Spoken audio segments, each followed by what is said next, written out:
헬로 차이나입니다. 우리 헬로 차이나 출연진 중에서 또 중국 통이시죠. 우리 현대증권의 김구남 팀장 연결하겠습니다. 팀장님 안녕하세요. 예, 안녕하십니까. 김구남입니다. 네, 팀장님 오늘 어떤 이야기 들려주실 건가요? 예, 오늘은 상해에 내년에 개장하게 될 디즈니랜드와 관련된 기업에 대해서 말씀드리려고 합니다. 네, 이야기 쭉 들려주세요, 팀장님. 네, 알겠습니다. 여러분들 아마 상해는 출장이나 혹은 뭐 여행으로 많이 다녀오셨을 것 같은데요. 상해를 가리켜서 흔히 고대와 근대와 현대 그리고 미래까지 모든 문화가 어울려져 있는 도시라고 얘기를 합니다. 지금 실제 13억 중국인들이 가장 살고 싶은 도시 1위로 매년 꼽히고 있고요. 실제 지금 상해 인구는 약 2,400만 명, 중국에서 2위에 해당하고요. 주변에 있는 위성도시까지 포함하면 한 7,500만 명이 살고 있는 정말 거대 도시입니다. 이 거대 도시에 딱 하나 없는 게 있는데요. 가족들이 여가를 누릴 공간이 없습니다. 지금 현재 상해 1인당 GDP가 16,000불 정도 되고 있는데요. 우리나라도 아마 기억하시겠지만 90년대에서 2000년대쯤 우리나라 GDP 2만 불 안팎일 때 에버랜드라든가 과천에 있는 서울랜드라든가 기타 우리나라에도 테마파크들이 많이 생기면서 가족들이 여가를 보냈던 걸 기억하실 겁니다. 지금 실제 상해의 연간 관광객이 거의 1억 명에 육박하는 엄청난 관광도시이고 외국인만도 1,000만 명에 가까운 외국인들이 찾고 있는데 이러한 테마파크가 만들어지면 뭐 굉장히 많은 수익을 올리고 매출이 늘어날 걸로 아주 쉽게 예상이 되고 있고요. 실제 지인들에게도 물어보니까 상해에 살고 있는 지인들 입장에서 이 디즈니랜드 오픈을 엄청나게 기다리고 있다는 얘기를 들었습니다. 상해 디즈니랜드는 2011년에 공사를 시작했고요. 내년 봄에 개장이 예상이 됩니다. 주변에 있는 주변 나라에 있는 테마파크를 보면 대충 이제 감이 오실 텐데, 오사카에 유니버설 스튜디오가 연간 한 1,500만 명 정도 입장이 이루어지고 있고요. 도쿄 디즈니랜드는 뭐 대박이죠. 3천만 명 정도가 1년에 지금 들어오고 있습니다.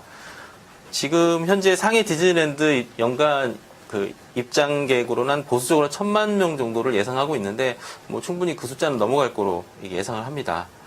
지금 상해 디즈니랜드의 지분을 살펴보면은 미국 월트 디즈니사가 43%의 지분을 가지고 있고요. 그다음 상하이 썬디그룹이 57% 정도 지분을 가지고 있습니다. 이 상하이 썬디그룹의 40%를 가지고 있는 회사가 바로 오늘 소개시켜드릴 상해 육가치라는 회사입니다. 네, 그렇군요. 맞습니다. 이제 좀 여유가 생기다 보면은 다들 가족끼리 또 주말에 어디 갈지 항상 이제 뭐 요즘 우리 다들 공유하는 관심사들 아닙니까? 애기 있는 집들은 다 마찬가지인데요. 중국도 역시 마찬가지고요. 중국의 이 상해 도시 규모가 또 새롭게 다가옵니다. 우리나라 전체 인구가 5천만이라고들 하는데 중국의 상해 쪽 인구만 해도 2,400만이고 주변 도시까지 합치면 7,500만. 우리보다 훨씬 큰 규모네요. 그 도시 자체만 봐도요. 이제 처음으로 개장하는 디즈니랜드 중국인들 굉장히 기대를 할 것 같은데요. 뭐 우리나라에서도 해외여행들 많이 하실 때 아이들과 갈 수 있는 해외여행지가 어디 있을까 고민들 많이 하시는데 이런 점에서 내년에 중국 상해 디즈니랜드가 이제 열리면 또 많은 분들, 일본 찾으시는 분도 계시겠지만 또 중국으로 한번 가보겠다 하시는 분들도 많이 계실 것 같아요. 자, 이 상해 디즈니랜드의 수혜를 직접적으로 받을 수 있는 기업 오늘 소개를 해주시네요. 육가취라는 기업이죠. 예. 상해 육가치라는 회사는, 기업 자체는 부동산 개발 회사입니다. 1992년에 설립이 되었고요. 상해를 개발할 때 상해 구역을 나누어서 각 구역마다 건설회사를 이렇게 좀 지정을 해줬습니다. 육가치라는 것은 사실 상해의 한 지역의 이름이거든요. 그 지역의 개발을 담당했던 부동산 개발 회사가 바로 육가치라는 회사입니다. 위치는 이제 푸동 지역, 그러니까 고층 건물들이 많이 서 있는 그쪽에 해당하고 있고요. 지금 작년, 재작년에 중국에서 부동산 시장 전체가 상당히 약세였습니다. 특히 2선, 3선 도시들 같으면은 공실률도 굉장히 높았고요. 부동산 하락도 한 10%, 20%씩 좀 심하게 조정을 받았었는데 실제 북경이나 상해, 심천 같은 대도시는 여전히 작년, 재작년, 올해도 꾸준히 지금 상승하고 있고요. 뭐 실제로 상해 지역 같으면 아파트 값이 뭐 15억 정도씩 할 정도로 굉장히 부동산 붐이 아직까지 이어지고 있는 곳입니다. 그곳에 그 대도시의 빌딩 중심으로 영업을 하고 있는 회사이기 때문에 현재 그 부동산 약세도 영향을 좀 덜 받고 있고요. 현재 그 부동산 개발뿐만 아니고 사업 다각화가 좀 많이 진행되고 있는데요.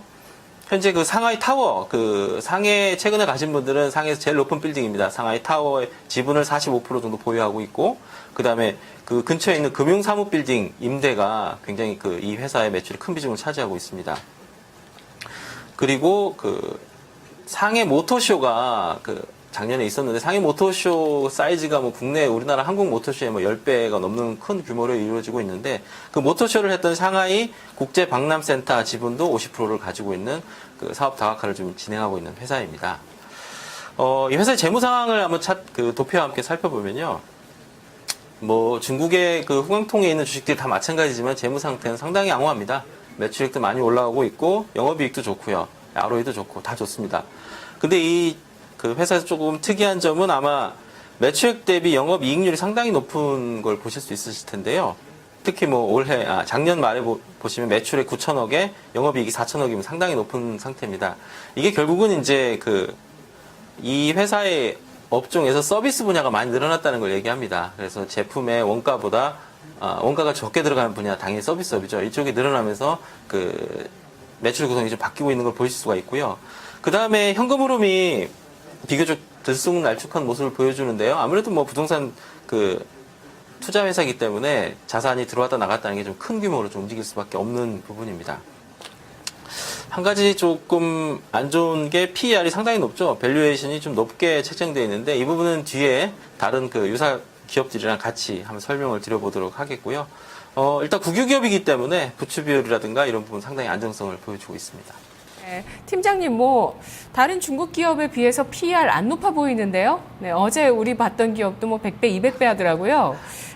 오히려 안 높아 보입니다. 근데 이 상해 유가치라는 기업이요. 저는 지금 조금 전에 실적 테이블 꺼내보기 전에 좀 기대를 많이 했네요. 말씀 듣다 보니까.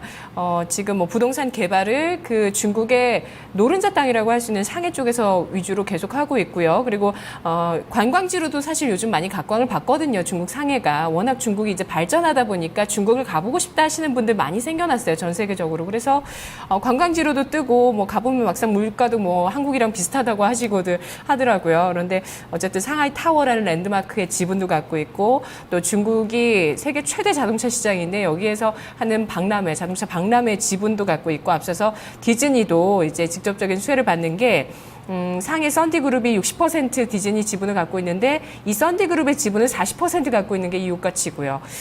굉장히 이런 좀 사업이 좀 많이 기대되네요. 네, 앞으로도 계속 좀 기대할 수 있을 분야가 아닐까 싶은데요. 그러면 좀 비교를 한번 해볼게요. PER 일단 비싸다고 또 얘기를 해주셨으니까 좀 왜 비싼지 또 앞으로 그래도 올라갈 수 있는 것인지 좀 다른 기업과 비교를 해보죠. 예. 그 중국의 부동산 개발 회사라는 거는 사실 계획 경제 아래에서만 존재할 수 있는 회사입니다. 우리나라로 비교하자면 아마 주공이겠죠. 옛날 주공, 지금 SH공사. 그래서 사실상은 공사의 개념이 좀 가깝고요. 한국에 있는 GS건설이나 삼성물산하고 비교하기엔 좀 무리가 좀 있어 보입니다. 주로 하는 게 이제 이런 그 부동산 회사들이 대부분 택지를 아예 몽땅 다 사들여서 거기 아파트를 건설하거나 아니면 상업지구 자체를 개발하거나 또 뭐 공원 같은 그 공공시설도 짓고 이런 그 공공사업까지 같이 하고 있습니다. 제가 중국 부동산 개발 회사를 일단 4군데를 가져왔는데요. 앞에 게 1, 2, 3위 기업입니다. 왕커, 보리부동산, 홍다부동산 아마 한 번씩은 들어보셨을 것 같은데요. 이 회사들하고 유가치하고 비교를 해보면 좀 차이가 좀 크게 느껴지는 걸 보실 수 있으실 텐데요. 이 세 회사들은 보면은 시가총액과 매출액이 비슷비슷합니다. 그러니까 비슷비슷한데 유가치 같으면 매출액 대비 시가총액이 상당히 높습니다. 다시 말해서 굉장히 고평가되어 있는 상태라는 건데요. PER 보시면 뭐 다른 회사들의 5배에서 뭐 10배까지 굉장히 비싼 상태입니다. 근데 다른 것보다 주목해 봐야 되는 건 매출 구성입니다. 아직까지 그 중국에 있는 대부분의 그 부동산 개발 회사는 부동산 개발 비중이 거의 회사의 전부입니다. 96%, 뭐 98%까지 나오고 있는데, 이 상해 유가치라는 회사는 부동산 개발이 현재 40%대 초반, 그 다음에 부동산 임대, 부동산 관리, 기타는 아마 컨벤션 같은 것들이겠죠. 보시면은 매출 구성이 전혀 다른 회사입니다. 그래서 과연 이 회사를 중국의 부동산 개발 회사와 같은 범주로 엮어서 그쪽에 있는 PER로 비교해서 싸다 비싸다를 논할 수 있는가? 좀 그렇지 않을 거라고 생각을 하고요. 이미 이 회사 같으면 기업 성격이 서비스 회사로 혹은 문화 관련 기업으로 바뀌었다라고 저는 생각을 하고, 거기에 맞춰서 투자 계획을 잡는 게 더 타당하다고 생각을 합니다. 네네. 사업이 다각화되어 있는 부분들이 프리미엄, 주가의 프리미엄을 대변한다라고 설명해 주셨는데요. 다른 중국의 부동산 개발 회사랑 비교를 해보니까 상대적으로 비싸긴 비싸네요. 자, 그러면 이러한 이 상해 유가치라는 기업, 어떤 투자 포인트를 가지고 또 어떤 호흡을 가지고 투자를 해야 되는지 전략을 세워주시죠. 예, 일단은 저희 기본 전략은 그렇습니다. 저퍼주는 장기 투자로, 고퍼주는 단기 투자로 대응해야 한다고 생각합니다. 현재 글쎄 뭐 중국 다른 기업들에 비해서 아나운서님께서 너무 그렇게 많이 높은 퍼는 아니라고 말씀하셨는데, 제 기준에서는 상당히 높은 퍼입니다. 그래서 저는 이 종목은 일단 단기로 대응해야 된다고 생각을 합니다. 먼저 차트를 한번 같이 보시겠는데요.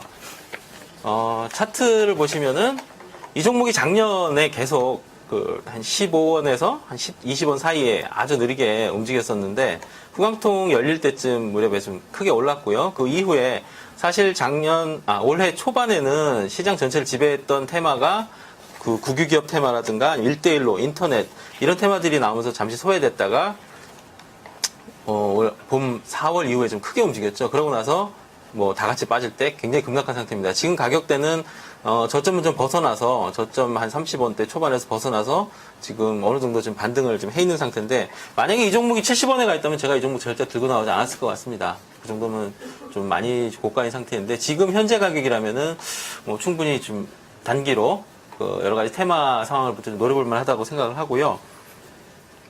사실 뭐 이 종목을 문화 컨텐츠주라고 생각한다면은 지금 40대인 PER이 뭐 그렇게 높지 않을 수도 있습니다. 사실 그 중국 문화 관련주 중에 유명한 게 완다 시네마 같은 종목일 텐데, 뭐 이런 것들은 뭐 PER 뭐 120, 130 가고 있으니까요. 그런 것들하고 생각한다면은 지금 밸류에이션에 대한 부담을 좀 접고 단기적인 수익을 노릴 수 있는 좋은 기회가 아닐까 이렇게 생각을 합니다. 그래서 매매 가격은 지금 현재가에서 약간 조정하면은 해서 한 45원 안팎 이 정도면 충분히 매수하실 수 있을 것 같고요. 단기 목표 가격은 지금 대부분의 중국 주식들이 마찬가지겠지만 전고점 근처까지 올라온다면 한 번쯤 매도를 하시고 가시는 게 좀 유리할 것 같습니다. 그 다음에 손절매, 이 종목은 아무래도 좀 고포주의고 테마주의이기 때문에 손절매를 반드시 잡고 매매에 들어가셔야 되는데, 뭐 통상적인 손절매 한 10% 정도, 40원 안팎 정도 잡고 매매하시면 좀 안전하게 그 수익을 내실 수 있을 거라고 생각합니다. 네, 알겠습니다. 김곤환 팀장님의 그 스토리를 골라오시는 성격은 좀 PR이 낮은, 중국 주식에서도 PR이 낮으면서 안정적으로 갈 수 있는 종목들 많이 좀 골라주시겠다는 취지 갖고 계시는 것 같아요. 오늘은 다소 높지만 단기적인 관점으로 충분히 공략 가능한 주식으로 골라주신 것 같습니다. 팀장님 잘 들었습니다. 네, 감사합니다. 네, 고맙습니다. 저는 그게 안 높다고 또 처음에 안 높게 느껴진다고 말씀드렸잖아요. 이 스토리를 계속 듣다 보면 PER도 계속 보는데 제시를 해주셔서 보게 되는데 100배 이상인 기업도 상당히 중국 시장에는 많습니다. 그런데 이 상해 유가치라는 기업은 40배 수준에서 거래가 되고 있고요. 2011년부터 착공을 하기 시작했던 상해 디즈니랜드가 바로 이제 내년 봄부터 개장을 하게 됩니다.